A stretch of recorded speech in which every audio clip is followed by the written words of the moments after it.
A'udhu billahi mineşşeytanirracim. Bismillahirrahmanirrahim. Allah Ta'alaga çeksiz maqtoolor bolsun. Jana akırkı Peygamberimiz Muhammed Mustafa sallallahu aleyhi ve sellem'ga Allah'tan salamı jana salavattары bolsun. Assalamu aleykum urmatlı musulman bir tuğanlarım. Biz gezektegi okuyabızdı ulantabız. Жерибизде көптөгөн мүрзөлөр бар. Ошол мүрзөлөрдүн биринде көп жылдан бери көр казып иштеген адам ошол окуяны көзлөрүндө жаш менен айтып берди. Мен көп жылдан бери адамдардын кызматын кылып келем. Бирок мындайды эч көргөн эмес болчумун. Былтыр жазында жол кырсыгынан көз жумган 40 жаштагы бир жигитти көмүү үчүн Таңзаардан алып келерин айтышты. Кечинде жаны үзүлгөн экен, багымдаттан кийин жерге бере турган болушуптур. Анан түн ичи көр казууга туура келди. Бирок эмнегедир көрстөнгө көңүлүм жок келдим. Эң кызыгы көрстөнгө келгенимде эч качан кылбаган ишимди кылып койгонумду билдим. Мындан бир күн мурун кетменимди жана керектүү уюмдарымды үйгө алып кеткен экенмин. Жана аларды унутуп калыптырмын. Барып алып келип көр казууга кириштим. Жер эмнегедир каттуу эле. Жер казылбады. Күрөк кетменимди текшерип көрдүм. Баары жайында. Абалды жердин каттуулугуна жорудум. Кыйланым тартып калган жерди да казып көрдүм. Бирок жер таш болуп катып калгандай эле. Бир убакта жардамчыларым да келишти. Мен абалды түшүндүргөн элем, алар ишенбегендей болушту. Колумдагы кетменимди узатып, кана өзүңөр дедим. Алар да казууга аракет кылышты, бирок эч майнап чыкпады.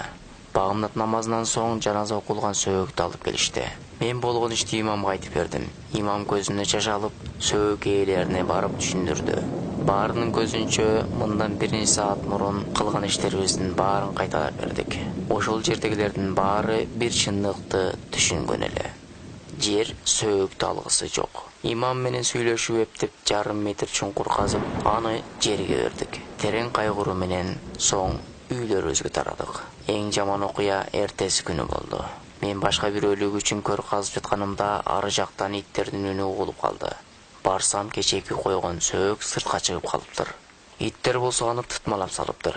Иттерди кубалап, ичегилери шубалып калган сөөгүктү дене боюм муздаган абалда коркуу менен кайрадан жерге жашырдым. Эртеси да иттер келиптир. Мен кечип келгендиктен эч нерсесин калтырбаптыр. Сиз мүрзө болуп калсын деп жерди казууга кириштим. Баягы 2 күн мурда таштай болуп катып калган жер пактадай жумшак болуп кеткен эле. Эч кимге бул окуяны билдирбедим. Көзүмдү жаш менен көрдү казып, кайра көмүп койдум.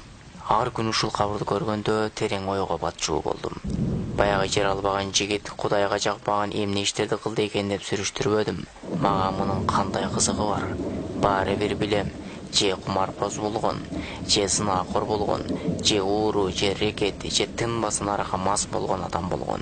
Мындан мага болгон үлгү керек. Эгер Аллах бендемни кабыл кылба десе, бүткүл дүйнөнү кыдырып чыксак да коёрго жер таба албай калышыбыз мүмкүн экен.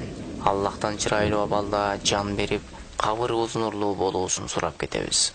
Урматтуу мусулман миртугандар, бул окуя кээ бирине таасир берип, кээ бирине таасир бербөөсү мүмкүн. Бирок инсан өмүрүнүн акыркы кадамдарында кандай абалда өлөөрүн билбейт.